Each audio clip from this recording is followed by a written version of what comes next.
Hey there, everybody. Just gonna do a quick rig walk around. I've had a couple requests for it recently because it's been a while since I kind of went over everything that I have on here. So we're gonna just go around, show you all the different things on here, and now that we're finally on YouTube, hopefully we'll have a bit more time to get in depth on a few things. So let's take a look at it. All right, so I bought the Frontier. Originally, the body and frame that's on is a 2007 Frontier that I got from down south, so completely rust-free, which is sadly hard to find up here in the north. And then the engine, transmission, and transfer case came out of a Nissan Xterra. That's a 2008, and it was struck by lightning, so it had fried all of the electronics in it, but still had a good drivetrain in it. So I took that out, plugged that into this, and that was pretty easy. It was like a 2-day swap to kind of take everything out and plug it in. It was originally a 4-cylinder 2-wheel drive truck that had a blown head gasket, I believe. I did not have the truck when it was running, so I don't know exactly what was wrong with it.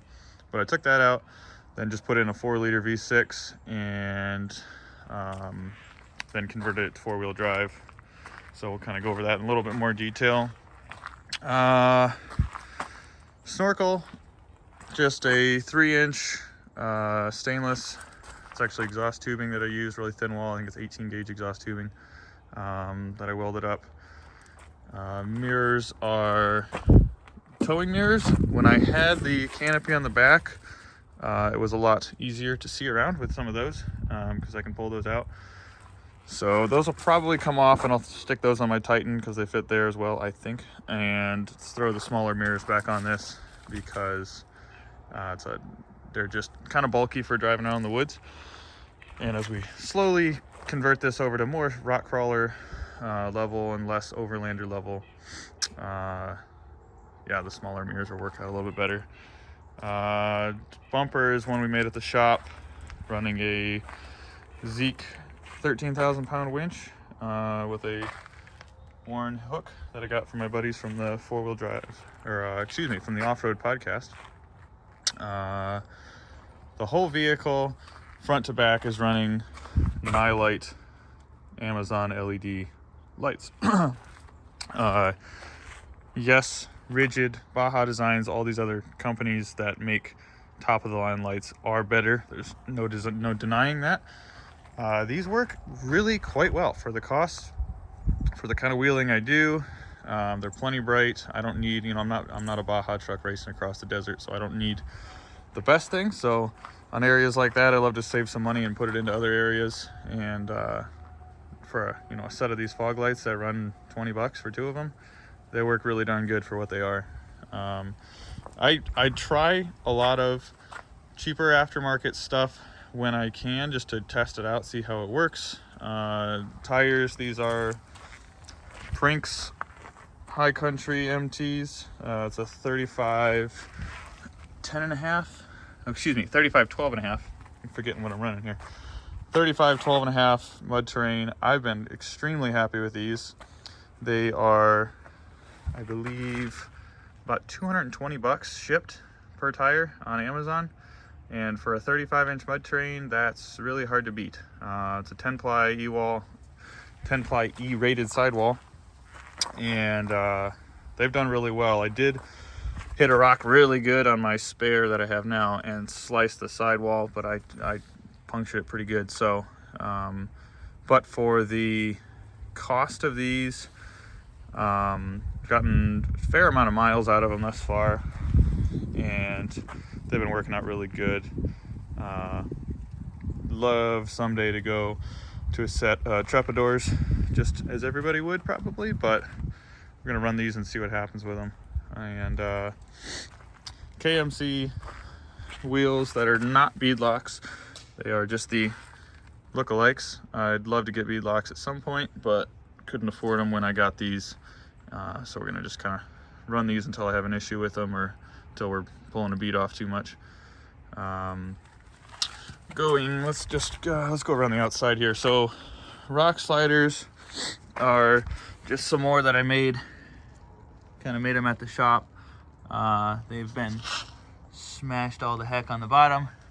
These are gonna get wider at some point because I really want to put a kick out into the back to bring this out around the tire, because as we can see from my nice damage here from Tennessee, I would like a little bit more width to be able to push it away from that tree a bit more. But they do good on the lower stuff, protecting the rocker, but yeah, those can always be changed down the road. And then the tray that's on the back is a steel tray that I made at the shop. It's a great first run, works excellent as kind of a utilitarian bed. It's made out of 11 gauge 2x2 square tubing, and then 10 gauge sheet metal on the top of that. It's a bit stouter than I need for what I do, but works great for being able to clamp a vise to it or something like that for daily use. Just for wheeling, probably going to be putting something on that's a bit lighter duty, because I just don't need this for that.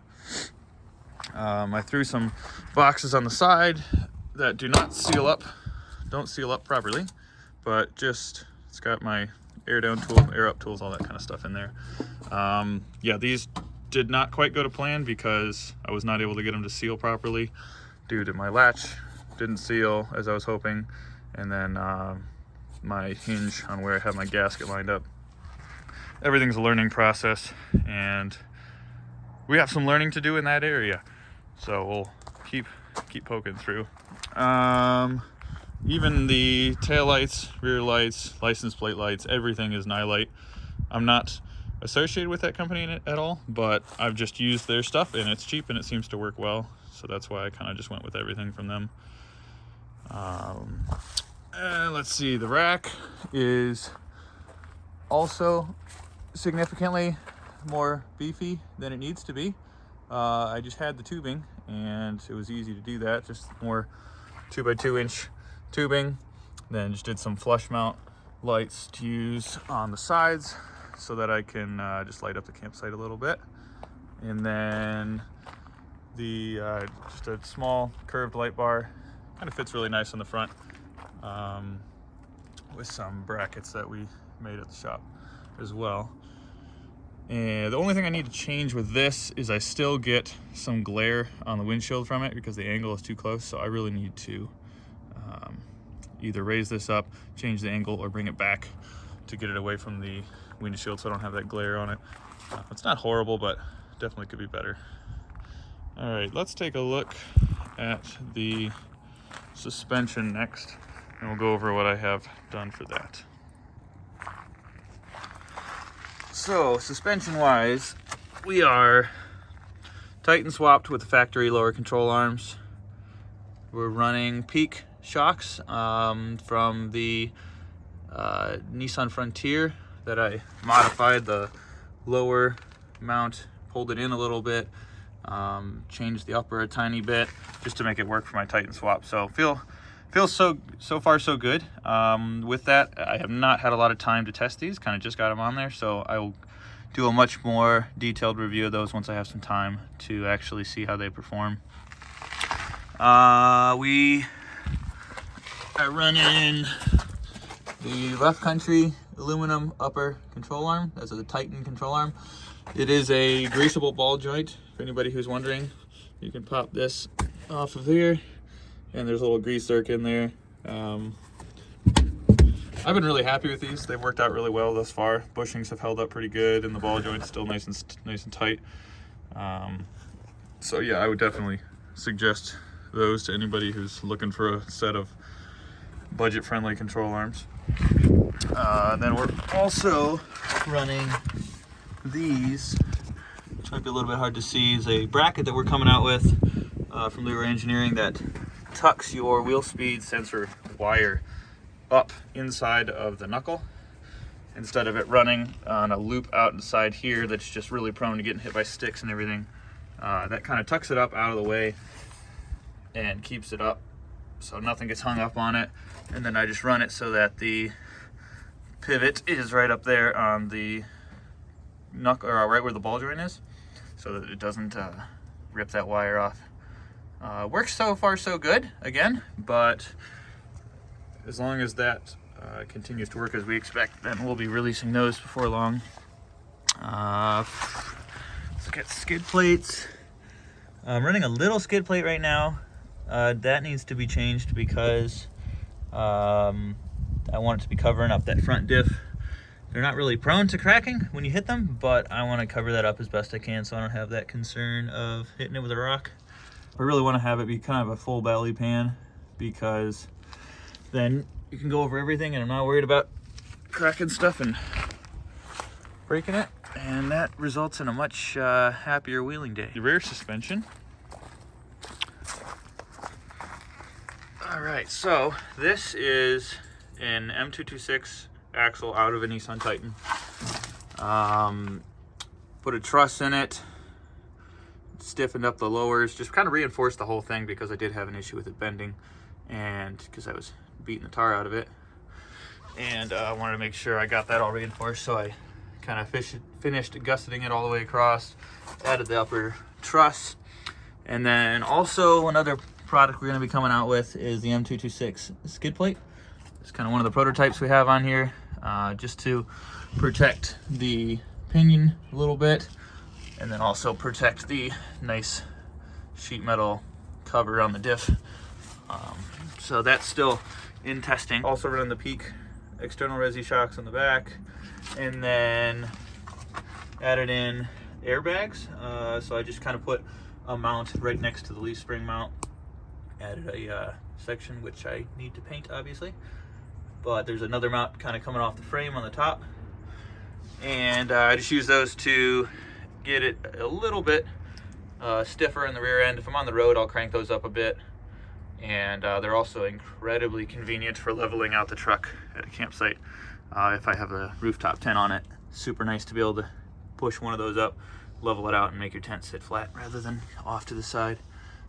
This is a old, I think it's a 5-gallon propane tank that I just cut the bottom off, put on some air fittings on each end of it so that I can use that as my air tank from my compressor. So then I also use that so my compressor's not running all the time to put more pressure in the bags and get that leveled out. So that works out really well. And then I got a little drain valve on the bottom of it just to get the moisture out, drain that out periodically, and make sure we don't have any rusting issues in there. The frame on this, when I put on this flatbed, we cut about 6 inches, if I recall, out of the frame, and then I put this cross member in, and then just made up some nice recovery points. Again, there's a lot of this, I think, if I did it over again, I would change up a few things, but it's worked out really well for what it is, and there's always going to be something you want to change. The hitch, yes, this is very close. I added in a vertical receiver so I can pull this out and then just change the height depending on what I'm hauling.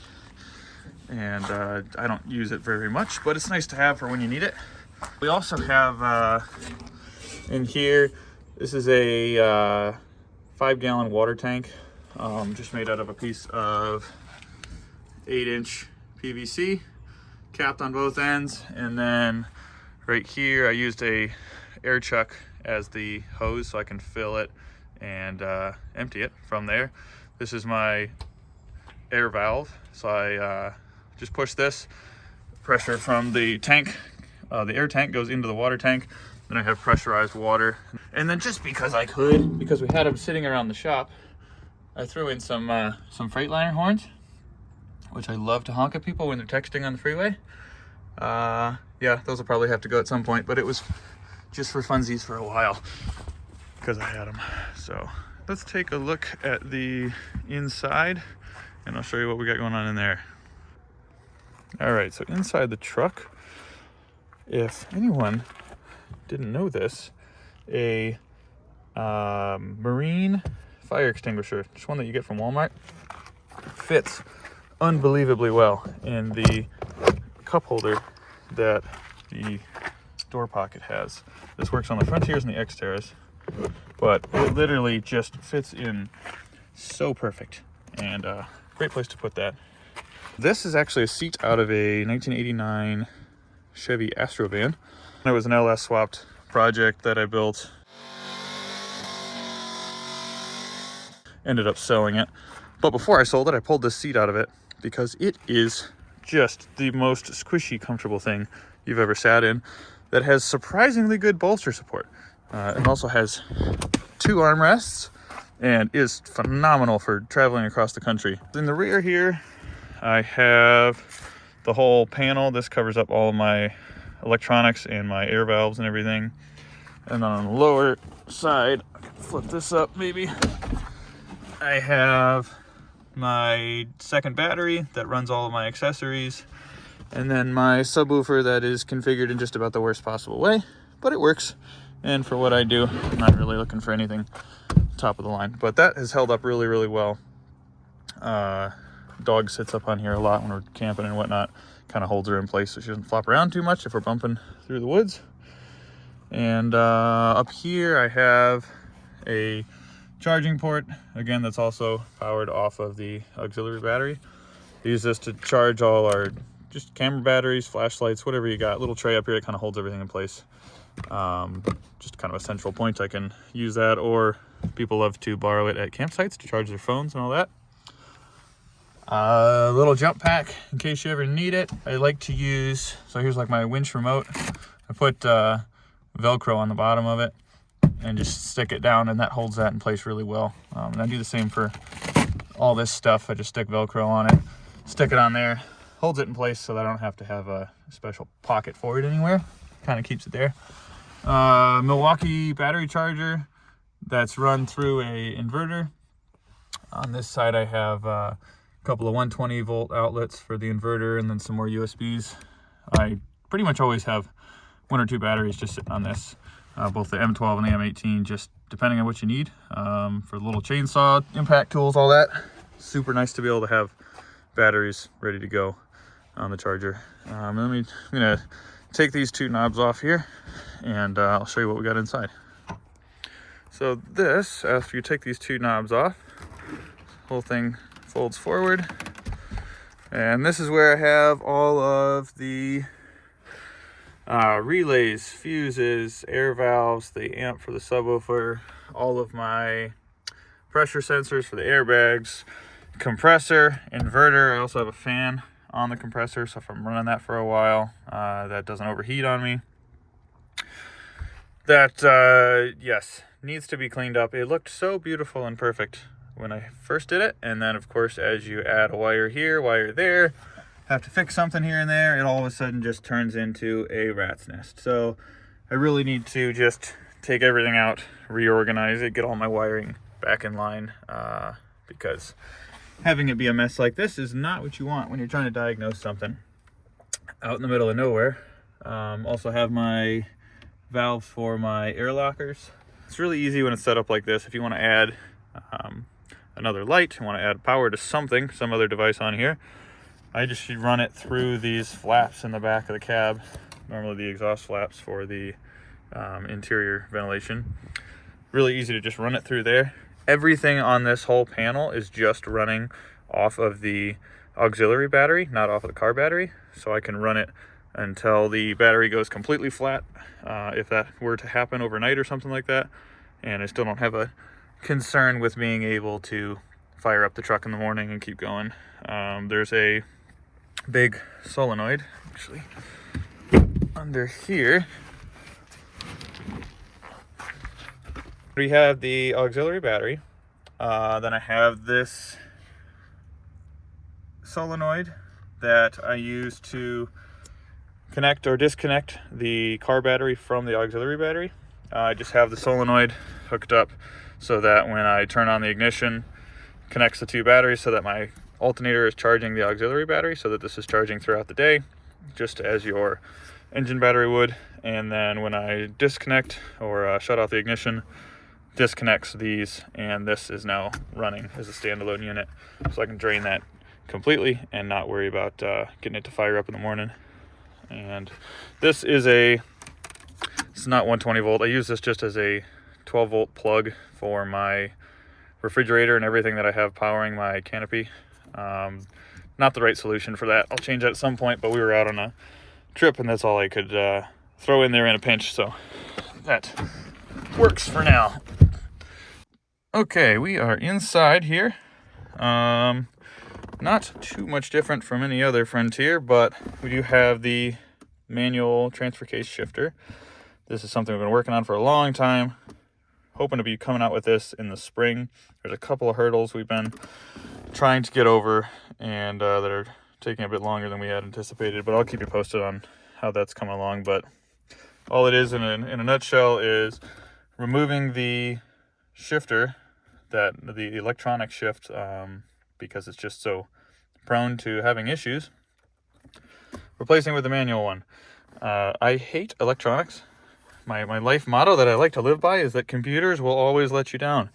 And they have, and it's really annoying when they let you down when you're in the middle of nowhere and you need four-wheel drive.